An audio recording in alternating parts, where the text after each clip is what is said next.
नमस्कार दोस्तों, IIC class में एक बार फिर से स्वागत है। और आज हम डिस्कस करते हैं कुछ ordering principal.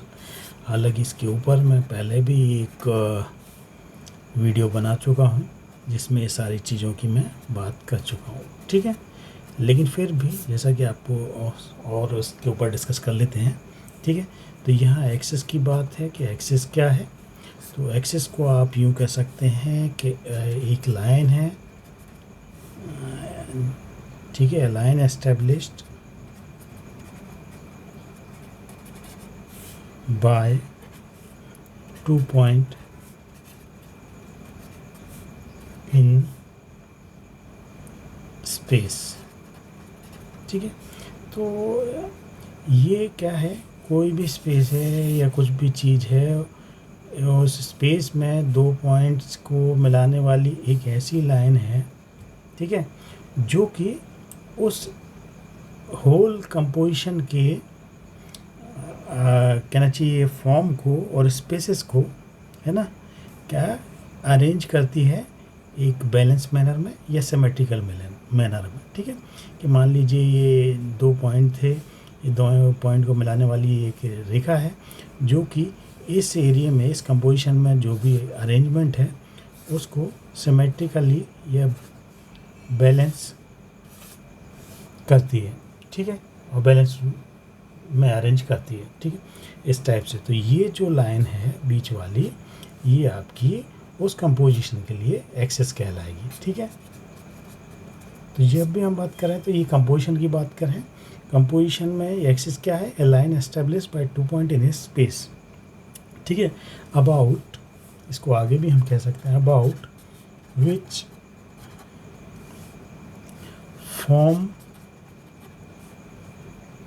and space can be arranged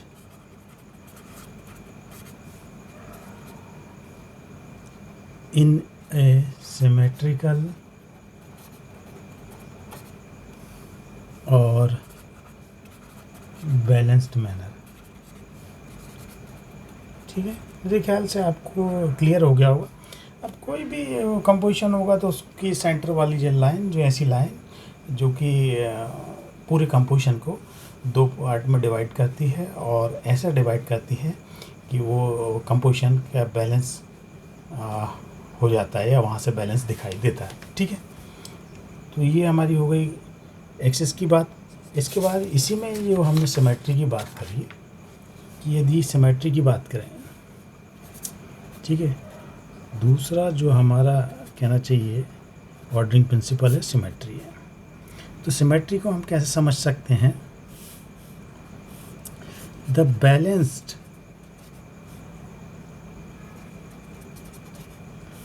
distribution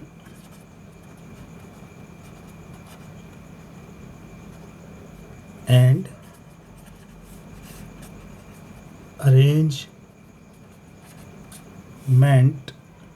of equivalent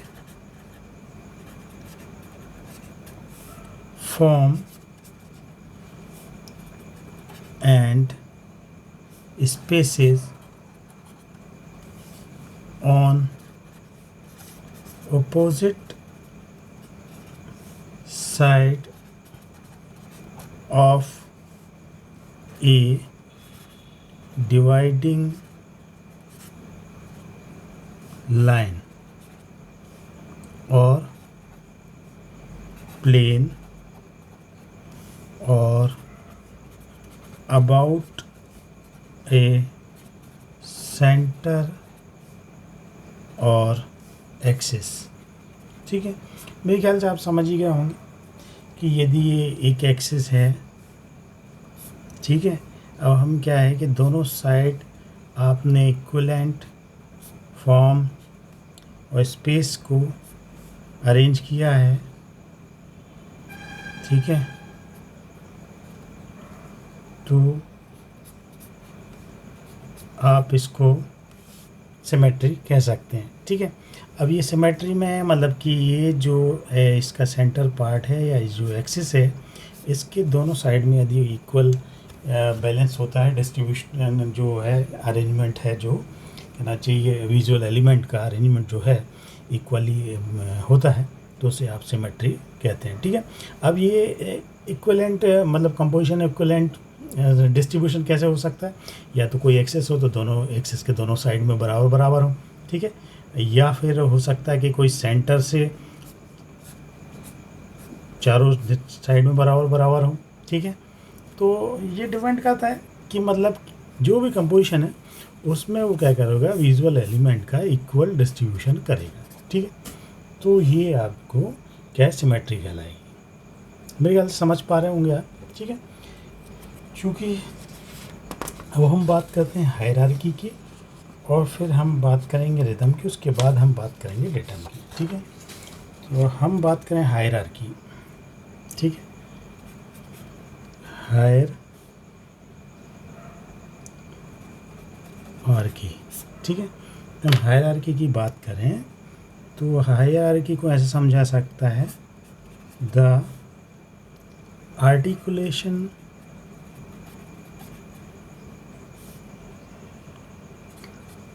of the importance or significance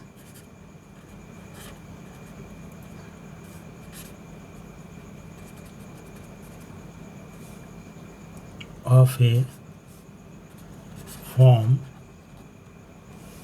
or space by its size, shape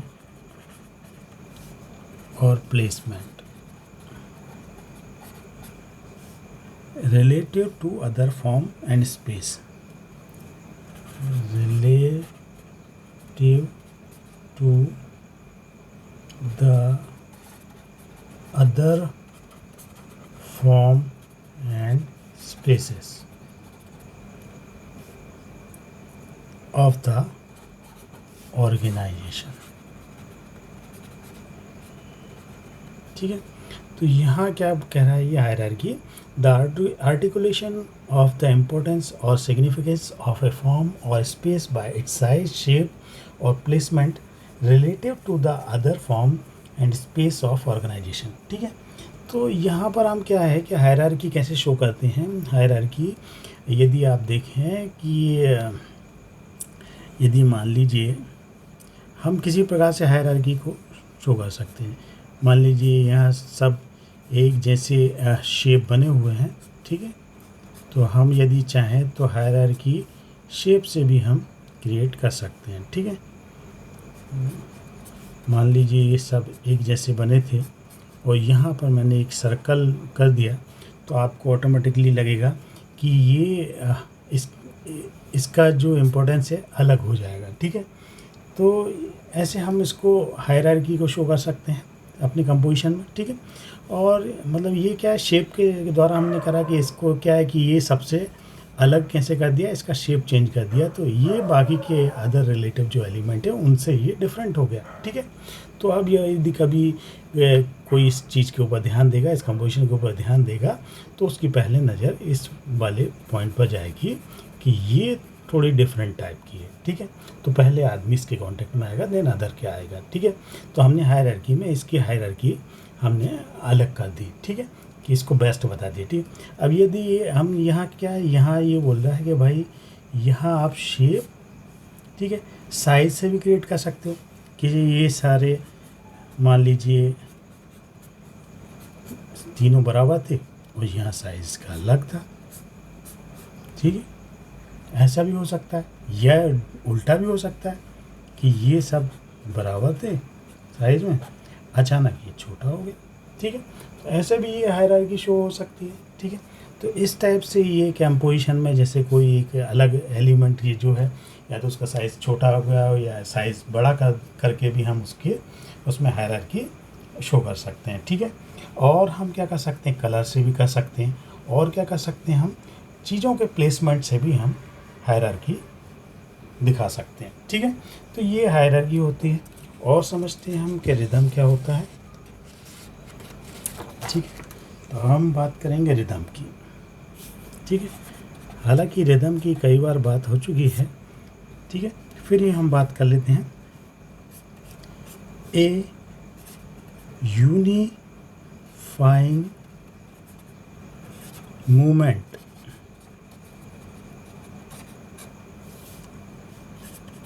characterized by a patterned repetition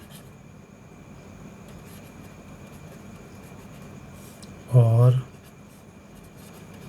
alteration of formal elements or motifs in the same or a modified form। ठीक है, क्या कह रहा है? A unifying movement characterized by pattern repetition और alteration of formal element और motif in the same और modified form. ठीक है, तो यानी कि क्या कर रहे हैं यहाँ पे? पैटर्न को क्या है, एक सेम एलिमेंट का क्या है, एक पर्टिकुलर पैटर्न में मूवमेंट हम शो कर सकते हैं। जैसे कि या तो रिदम कई प्रकार के होते हैं जैसे। ठीक है, तो अब ये किसी चीज़ का रिपीटेशन, बार बार एक ही एलिमेंट का रिपीटेशन, ये भी आपका रिदम कहलाता है। ठीक है, या फिर आप क्या है, इसी में जो कहना चाहिए अल्ट्रेशन भी हो सकता है। ठीक है, या उस शेप भी चेंज हो सकते हैं, मॉडिफाइड हो सकते हैं। ठीक है, तो ऐसा अरेंजमेंट भी ये रिपीटेशन कहलाता है। और भी कई प्रकार के रिपीटेशन हो सकते हैं। ठीक है, रिदम हो सकता है। ठीक है, इस टाइप का रिदम भी हो सकता है जो कि इसके पहले अभी हमने डिस्कस किया। ठीक है, तो ये जो मूवमेंट है जो कि किसी पैटर्न के से रिपीटेशन से और उसके अल्ट्रेशन से दिखाई देता है, ये सारा आपका रिदम में काउंट होता है। ठीक है, यही आपका रिदम कहलाता है। तो ये सारे होल कंपोजिशन की बात होती है यहाँ पर। होल कंपोजिशन में यदि आप चाहें तो रिदम को क्रिएट कर सकते हैं, और रिदम क्रिएट करने का तरीके ये आपके सामने हैं। ठीक है, तो इस टाइप से आप रिदम क्रिएट कर सकते हैं, जिससे कि एलिमेंट को इस टाइप से आप जमा सकते हैं, या बार बार रिपीट कर सकते हैं, या मॉडिफाइड करके उसको ऐसा कर सकते हैं कि वो मूवमेंट का आभास देता है। तो इसको हम रिदम कहते हैं। ठीक है, अब हम बात करते हैं डेटम की। ठीक है, क्योंकि आपका क्वेश्चन डेटम का ही था, इसलिए डेटम जानने के लिए ये सारी चीज़ें जानना ज़रूरी था, इसलिए ये मैंने डिस्कस किया। ठीक है, तो डेटम की बात करें हम, तो डेटम को आप क्या कहते हैं? अ लाइन, ठीक है, अ लाइन प्लेन, ठीक है, और वॉल्यूम that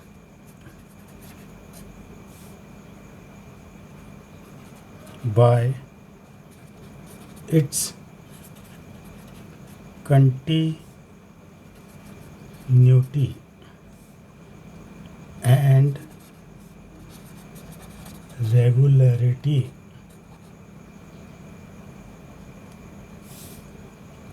serves, ठीक है, serves to gather, measure and organize a pattern of form and spaces। वैसे तो मेरे ख्याल से आपको ये आभास हो गया होगा कि क्या कह रहा है। डेटम क्या है? डेटम कुछ भी हो सकता है। डेटम एक लाइन हो सकती है, एक प्लेन हो सकता है, या वॉल्यूम हो सकता है। That by its continuity and regularity serves to gather, measure and organize pattern of form and spaces. ठीक है, तो मतलब ये क्या है, यदि कंपोजिशन की बात करें तो कंपोजिशन में ये लाइन हो सकता है, प्लेन हो सकता है, वॉल्यूम हो सकता है। ठीक है, जो कि क्या सर्व करता हो कि बाकी के जो सारे एलिमेंट हैं उनको गैदर करता हो, या उनको मेज़र कर सकता हो, या वहाँ उनको ऐसा ऑर्गेनाइज करता हो, है ना।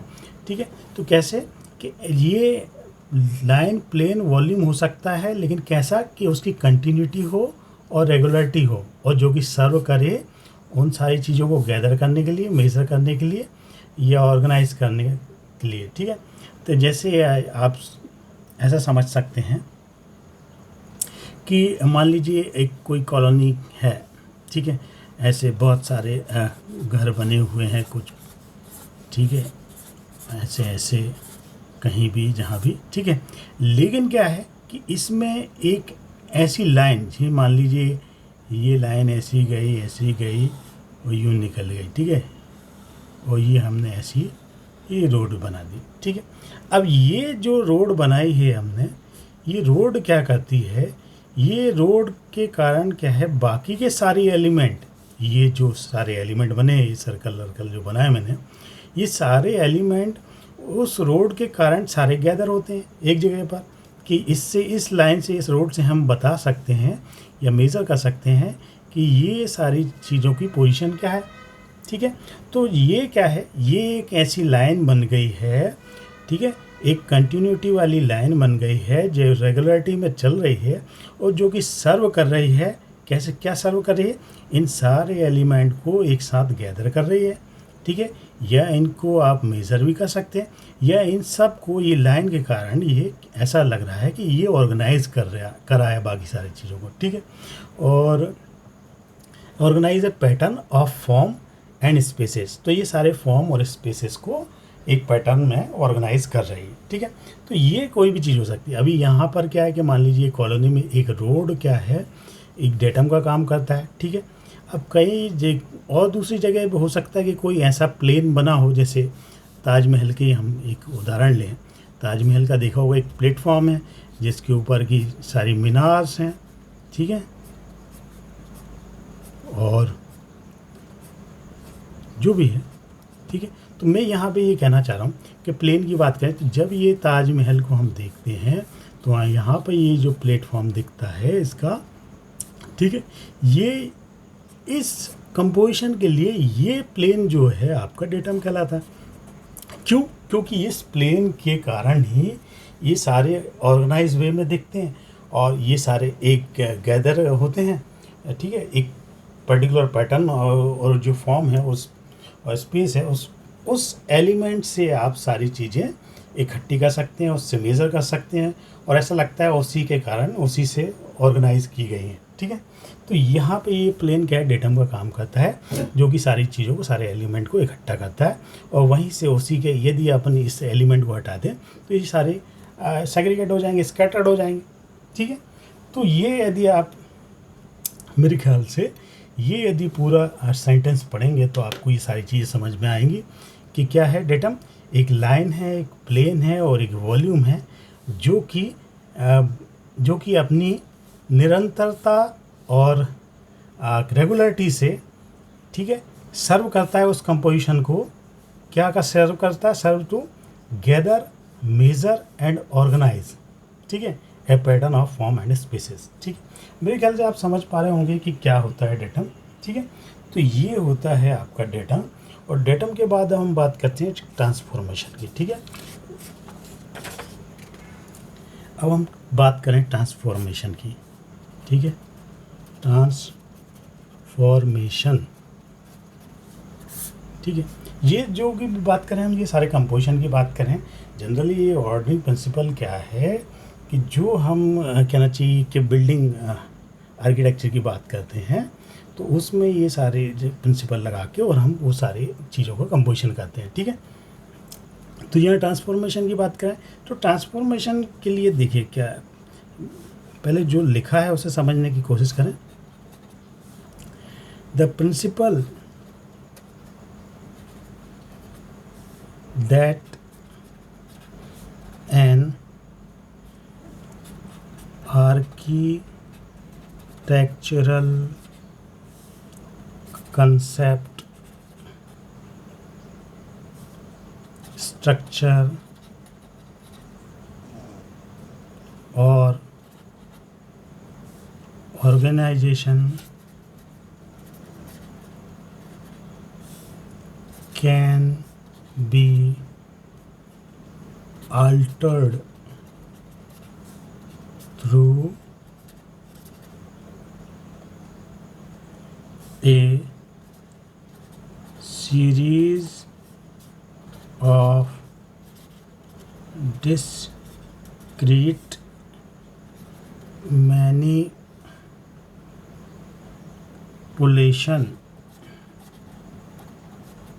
and permutation in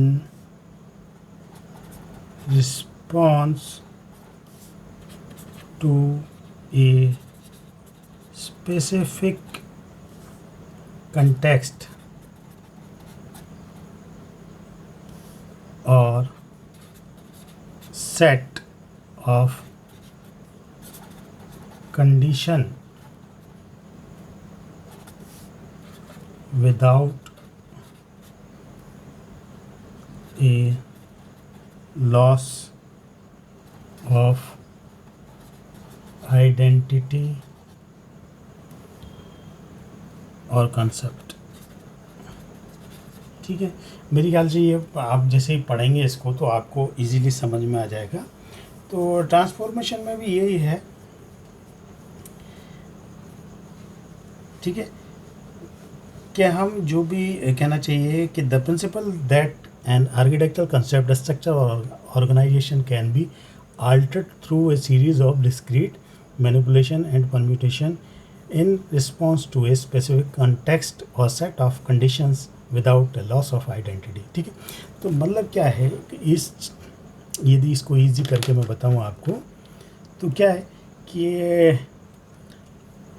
अब जैसा ये 3 कंडीशन मैंने उसमें भी बनाई थी, ये सारा क्या है, आप ये ठीक है। तो अब इसमें हमने क्या करा था पहले कि हम धीरे धीरे क्या है ये ऐसी कंटिन्यूटी में चलते जा रहे थे। अब धीरे धीरे क्या है ये देखिए कैसे ट्रांसफॉर्म हो रहा। पहले ये पूरा स्क्वायर था, ठीक है, और आगे बढ़ा और थोड़ा अल्टर्ड हुआ और फिर इसकी एक वो चली गई और ये ऐसा हो गया। ठीक है, तो ऐसे से ऐसा ट्रांसफॉर्म हुआ और फिर ये इस टाइप का। ठीक है, अब यहाँ पे क्या हो रहा है कि धीरे धीरे इस सीरीज़ में धीरे धीरे वो सारी चीज़ें परिवर्तन आ रहे हैं और धीरे धीरे उसमें ट्रांसफॉर्मेशन हो रहा है। ठीक है, तो ऐसे से ये इस फॉर्म में जो कन्वर्ट हुआ है ये चीज़ जो ऑब्जेक्ट है इसको बोलते हैं ट्रांसफॉर्मेशन। ऐसा ट्रांसफॉर्मेशन आता है। ठीक है, अभी ट्रांसफॉर्मेशन कई प्रकार से आप दिखा सकते हैं। ठीक है, अब मान लीजिए कोई एलिमेंट था, धीरे धीरे चेंज होता गया, जैसे अब देखिए ये होता गया, फिर इसने कर्व ले लिया, फिर और हो गया, फिर और हो गया। ठीक है, अब ये यहाँ से यहाँ तक की जो कहानी है ये ट्रांसफॉर्मेशन। ठीक है, तो ये ट्रांसफॉर्मेशन भी हम दिखाते हैं कंपोजिशन में और इससे आप बहुत कुछ बेहतर कर सकते हैं। ठीक है, तो मेरे ख्याल से ये चीज़ें समझ में आ ही रही होंगी और भी हम आगे डिस्कस करेंगे। आज के लिए इतना ही। Thank you so much, keep watching.